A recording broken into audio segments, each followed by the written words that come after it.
প্রিয় শিক্ষার্থীরা, তোমরা সবাই কেমন আছো? আশা করি ভালো আছো, আর আমিও ভালো আছি। রানীগঞ্জ উচ্চ বিদ্যালয়ে কর্তৃক আয়োজিত অনলাইন ক্লাসে তোমাদের শুভেচ্ছা ও স্বাগত জানাচ্ছি। আমি প্রতিষ্ঠা চাকমা, সহকারী শিক্ষক, রানীগঞ্জ উচ্চ বিদ্যালয়, রাঙামাটি। আজ তোমাদের মাঝে উপস্থিত হয়েছে অষ্টম শ্রেণীর বিষয় বাংলা, অধ্যায় দ্বিতীয়, এই ক্লাস 8। প্রিয় শিক্ষার্থীরা, তোমরা কোথায় আছো, কেমন আছো, কীভাবে আছো? তোমরা এই তোমাদের অষ্টম শ্রেণীর বাংলা বইটা নিয়ে বসে পড়ো। কেমন? দেখো, তোমরা আজকে এই বইটি অষ্টম শ্রেণীর বাংলা ক্লাস পড়াবো। হ্যাঁ প্রিয় শিক্ষার্থীরা, তাহলে আসি।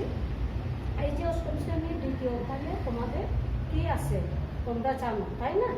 তাহলে আজকে তোমাদের আছে কি বঙ্গভূমির প্রতি।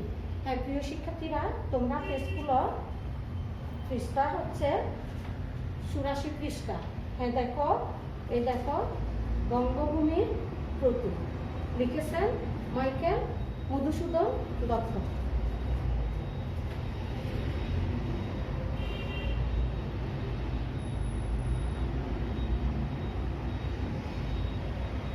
বঙ্গভূমির প্রতি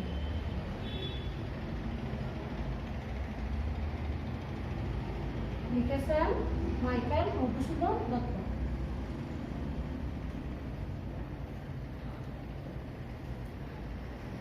মাইকেল মধুসূদন দত্ত। মধুসূদন দত্ত।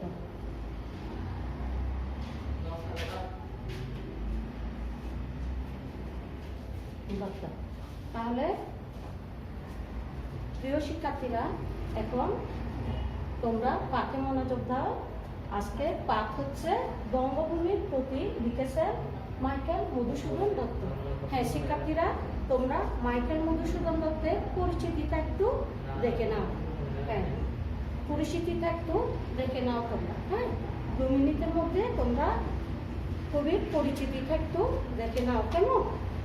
তাহলে এই মাইকেল মধুসূদন দত্তের জন্ম বলো, তোমরা বলো। মাইকেল মধুসূদন দত্তের জন্ম হচ্ছে 1824 খ্রিস্টাব্দে। 1824 খ্রিস্টাব্দে। হ্যাঁ দেখো শিক্ষার্থীরা, 1824 খ্রিস্টাব্দে যশোরের সাগরধারী গ্রামে। কোথায়? যশোরের সাগরধারী গ্রামে। যশোরের সাগরধারী গ্রামে। যশোরের কোথায়? সাগরধারী গ্রামে। সাগরধারী গ্রামে। সাগরধারী গ্রামে। কেমন? তাহলে তার জন্ম, মাইকেল মধুসূদন দত্তের জন্ম 1824 খ্রিস্টাব্দে যশোরের সাগরধারী গ্রামে। তাহলে এই যে কবি মাইকেল মধুসূদন দত্ত, হ্যাঁ মধুসূদন দত্ত সম্পর্কে তোমরা কম বেশি জানো। তারপরও দেখো একটু, মাইকেল মধুসূদন দত্ত বাংলা সাহিত্যের অন্যতম প্রথা বিরোধী লেখক। তিনি মহাকাব্য, গীতিকাব্য, সনেট, পত্রকাব্য, নাটক, প্রহসন ইত্যাদি তিনি রচনা করেন। দেখো তোমরা তোমাদের বইয়ে দেখো, এই জন্য তিনি শৈশব থেকে তার মনে কবি হওয়ার তীব্র বাসনা ছিল। তিনি মনে করেছিলেন বিলেতে গেলে কবি হওয়া যাবে না, বিলেতে গেলে সুবিধা হবে। এই আশায় তিনি কি করেছেন? এই আশায় তিনি খ্রিস্ট ধর্ম গ্রহণ করেন। ফলে তার নামের আগে মাইকেল শব্দটি যুক্ত হয়েছে। কার নামের আগে? কবি মাইকেল মধুসূদন দত্তের আগে মাইকেল শব্দটি যুক্ত হয়েছে। পরে তিনি সত্য উপলব্ধি করতে পারেন এবং বাংলা সাহিত্য রচনায় ব্রতী হন। বাংলা, ইংরেজি ছাড়াও তিনি হিব্রু, ফরাসি, জার্মান, ইতালিয়ান, তামিল, তেলেগু ইত্যাদি ভাষায় তিনি পারদর্শিতা লাভ করেন। তিনি বাংলা ভাষার প্রথম মহাকাব্য মেঘনাদ বধ কাব্য রচনা করেন। কি রচনা করেন? বাংলা ভাষার প্রথম তিনি কোন কাব্য রচনা করেন? মেঘনাদ বধ কাব্য তিনি রচনা করেন।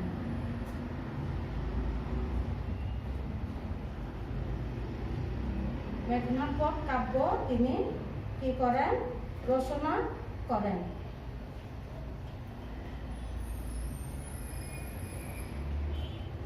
মেঘনাদ বধ কাব্য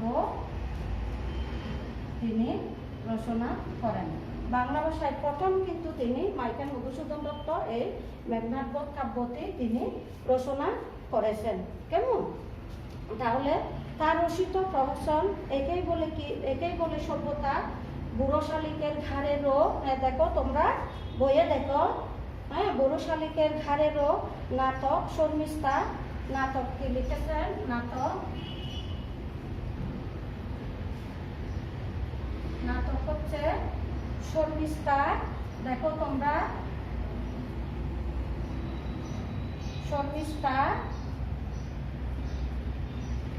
শর্মিষ্ঠা, পদ্মাবতী,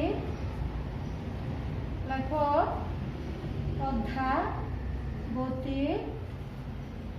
পদ্মাবতী, কৃষ্ণকুমারী,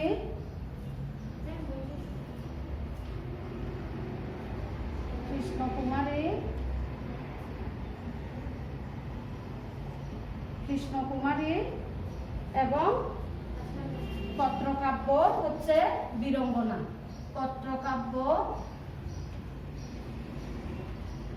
পত্রকাব্য তিনি রচনা করেছেন কিনা? বীরঙ্গনা।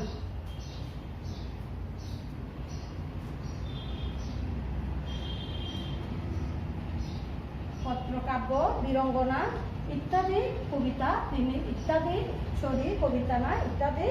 তিনি রচনা করেছেন ইত্যাদি।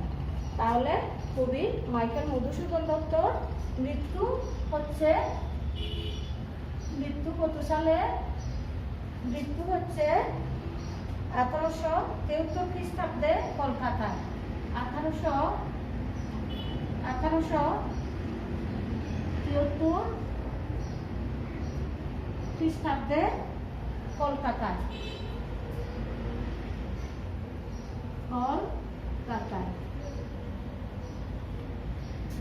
তাহলে প্রিয় শিক্ষার্থীরা, এখানে তোমাদের বইয়ে আছে কি তিনি মৃত্যুবরণ করেন। তাহলে মৃত্যুবরণ নামে বলে কোনো শব্দ নেই। তোমরাই দেখো, মানুষ জন্মগ্রহণ করলে অভ্যর্থনা জানায়।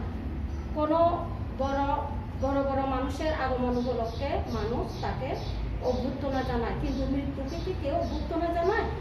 এই জন্য মৃত্যুকে কেউ অভ্যর্থনা জানায় না, অর্থাৎ মৃত্যু কেউ কামনা করে না।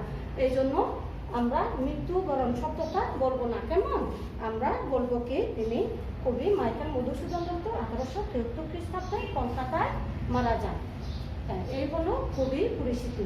তাহলে প্রিয় শিক্ষার্থীরা, আশা করি তোমরা এতক্ষণ কবি পরিচিতি সম্পর্কে জেনেছো বা বুঝতে পেরেছো। ঠিক আছে?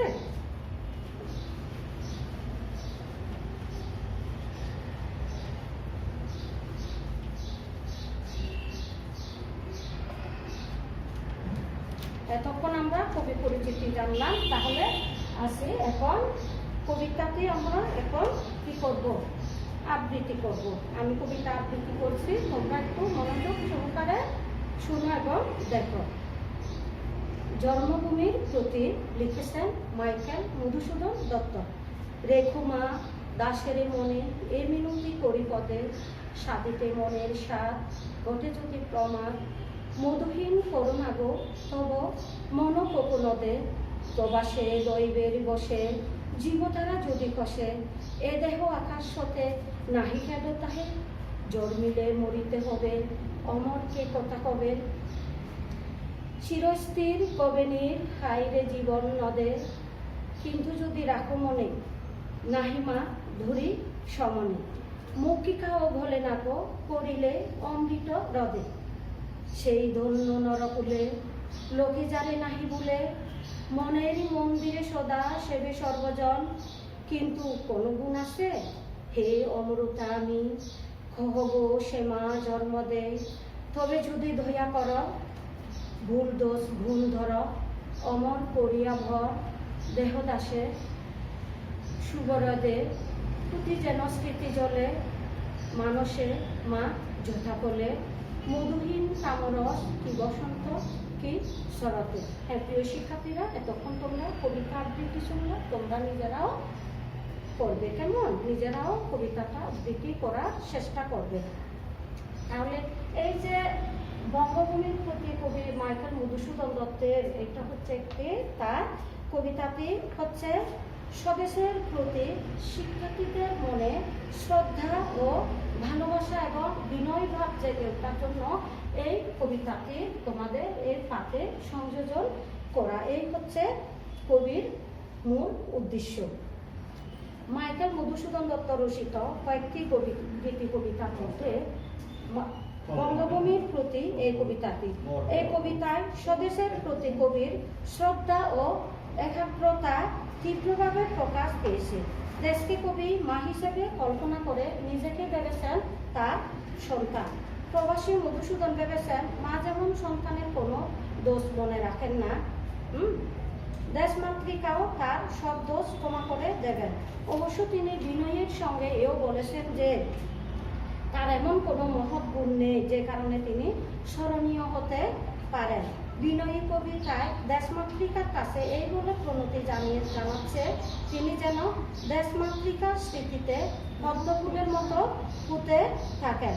অর্থাৎ এই কবিতাটির অর্থ আমরা বুঝলাম কি, কবি মাইকেল মধুসূদন দত্ত তিনি প্রথমে বুঝতে পারেননি যে বিলেত যাওয়া ছাড়া তিনি এখানে থেকেও সার্থক কবি হতে পারবেন। পরে তার ভুল বুঝতে পেরে তিনি এই কবিতার মাধ্যমে বঙ্গভূমির প্রতি কবিতার মাধ্যমে তার নিজের মনের কি বলবো মনের প্রতি যে তার নিজের প্রতি যে ক্ষোভ সেটা তিনি প্রকাশ করেছেন। এই জন্মভূমিকে বঙ্গভূমি মানে কি জন্মভূমি, এই দেশকে, এই বাংলার ভূমিকে, এই বাংলার দেশকে, এই জন্মভূমিকে তিনি তার মার সাথে তুলনা করেছেন। দেশকে তিনি যেমন ভালোবাসেন তদ্রূপ তার মাকেও তিনি ততটুকু ভালোবাসেন। অর্থাৎ কোনো মা সন্তান যদি ভুল দোষ ত্রুটি এগুলো করে তাহলে বিনয়ের সাথে মা সেগুলো ক্ষমা করে দেন। হ্যাঁ প্রিয় শিক্ষার্থীরা, এই বঙ্গভূমির প্রতি কবিতাতেও কবি মাইকেল মধুসূদন দত্ত দেশমাতার কাছে তিনি নিজেকে সন্তানের সাথে তুলনা করে তার দোষ ত্রুটিগুলো ক্ষমা চেয়েছেন। তাহলে আশা করি এতক্ষণ তোমরা কবিতাতে ভাবাত্মক অর্থাৎ মূল বক্তব্যগুলো বুঝতে পেরেছ। এবার আসি বঙ্গভূমির প্রতি এই কবিতার মধ্যে কতগুলো শব্দের অর্থ আছে, যে শব্দগুলো তোমরা জানলে কবিতাটা বুঝতে আরো তোমাদের সুবিধা হবে, কেমন? তাহলে হ্যাঁ প্রিয় শিক্ষার্থীরা, তোমরা এখন শব্দের অর্থগুলো দেখো তো, শব্দার্থগুলো দেখো, শব্দার্থগুলো দেখো তো। মিনতি শব্দের অর্থ কি দেখো তোমরা বইয়ে দেখো। মিনতি, মিনতি শব্দের অর্থ কি? বিনীত প্রার্থনা, বিনীত প্রার্থনা, বিনীত প্রার্থনা, কেমন? মিনতি শব্দের অর্থ বিনীত প্রার্থনা। পরমাদ শব্দের অর্থ, পরমাদ শব্দের অর্থ প্রমাদ বা ভুলভ্রান্তি, প্রমাদ বা ভুলভ্রান্তি, ভুল দুঃখিত ভুল ভ্রান্তি। প্রমাদ শব্দের অর্থ প্রমাদ বা ভুলভ্রান্তি। কোকোনট শব্দের অর্থ দেখো তোমরা বইয়ে দেখো। কোকোনট শব্দের অর্থ, কোকোনট শব্দের অর্থ লাল পদ্ম, লাল পদ্ম। কোকোনট শব্দের অর্থ কি? লাল পদ্ম। নীল শব্দের অর্থ তোমরা সবাই জানো, নীল শব্দের অর্থ কি? পানি বা জল। পানি বা জল। ঠিক আছে, দেখো সমান শব্দের অর্থ এই কবিতাতে আছে। সমান, সমান শব্দের অর্থ কি? সমান শব্দের অর্থ মৃত্যুর দেবতা, মৃত্যুর দেবতা। সমান শব্দের অর্থ কি? মৃত্যুর দেবতা। মক্ষিকা শব্দের অর্থ কি? মক্ষিকা শব্দের অর্থ মাসি। মক্ষিকা, মক্ষিকা শব্দের অর্থ কি? মাসি, মাসি। তাহলে হ্যাঁ শিক্ষার্থীরা, এতদূর পর্যন্ত হয়েছে। আর কতগুলো শব্দের অর্থ আছে, কেমন? তাহলে এগুলো সম্পর্কে আমরা জেনে নিব। মিনতি শব্দের অর্থ কি? বিনীতভাবে প্রার্থনা বা বিনীত প্রার্থনা। প্রমাদ শব্দের অর্থ প্রমাদ বা ভুল ভ্রান্তি, কেমন? কোকোনাট শব্দের অর্থ লাল পদ্ম। নীল শব্দের অর্থ পানি বা জল। সমান শব্দের অর্থ কি? মৃত্যুর দেবতা। মক্ষিকা শব্দের অর্থ কি? মক্ষিকা শব্দের অর্থ মাসি।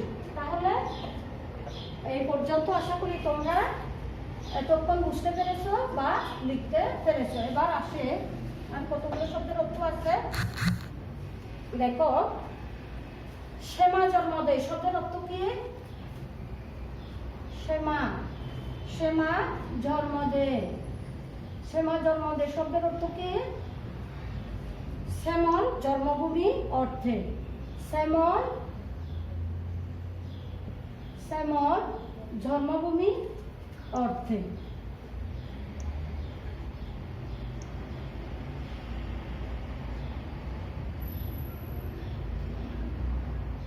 শ্যামল জন্মভূমি অর্থে। আর আছে কি? বর। বর শব্দের অর্থ পেয়েছো তোমরা বইয়ে। বর শব্দের অর্থ জানো তোমরা? আশীর্বাদ। বর শব্দের অর্থ কি? আশীর্বাদ। শব্দের অর্থ কি? আশীর্বাদ। বর শব্দের অর্থ আশীর্বাদ। মানব শব্দের অর্থ দেখো, হ্যাঁ মানব শব্দের অর্থ মন। মানব শব্দের অর্থ কি? মন। তামরদ শব্দের অর্থ, তামরদ শব্দের অর্থ, তামরদ শব্দের অর্থ পদ্ম, পদ্ম। কোকোনাদ শব্দের অর্থ লাল পদ্ম, কিন্তু তামরদ শব্দের অর্থ কি? তামরদ শব্দের অর্থ পদ্ম। শরতের শব্দের অর্থ শরৎ। শরতের শব্দের অর্থ কি? শরতের শব্দের অর্থ হচ্ছে শরৎকাল বোঝাতে, শরৎকাল বোঝাতে, শরৎকাল বা শরৎকাল বোঝাতে, কেমন? তাহলে আমি পুরোটাই লিখি।